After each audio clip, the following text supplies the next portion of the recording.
Other things to think about when I'm looking at a centered or a balanced me would be paying attention to my own triggers for stress and paying attention to my emotional cues that something is off with me. And so for some people, when they're under stress, they may notice that their sleep is the first to go.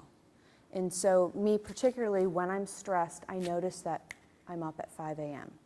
And so sometimes I won't even be aware of what is causing that stress, but I know that that's my body's response to feeling stress. So I will run through my little wheel and think, well, am I stressed about this? Am I stressed about that? Is it, and I try and identify what is it that's causing me that stress, and is there anything that I can do to manage that in a more effective way? For other people, it might be getting irritable or snappy. I've never been irritable, so I don't relate to that at all.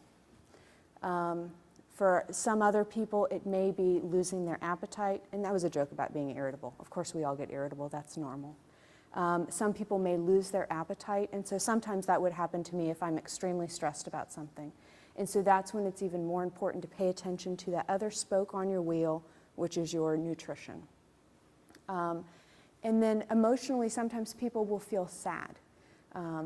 And so it's hard, it can be hard to tell what is this, how much of this is a response to stress, and when are the scales beginning to tip. And so that's an important concept to think about. And I didn't mention this at the beginning, but I'm a psychiatrist, and so I'm always paying attention to how other people feel, and I always pay attention to how I feel as well.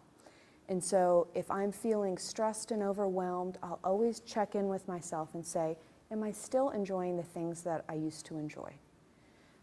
If I stop enjoying my Zumba class, or if I tell myself, oh, I don't want to go, I say, am I depressed?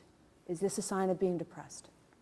If I find that I don't really want to do my crafts or make my jewelry, I ask myself, does this mean I'm getting depressed? And so I run through in my head the symptoms of depression and just kind of do a self-check.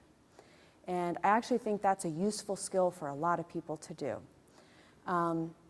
When you think about your emotional health as well, some of you are already coming to graduate school with past diagnoses or past issues with depression, anxiety, substance abuse, different mood disorders. There's tons of different potential psychiatric illnesses that we all may have dealt with in the past.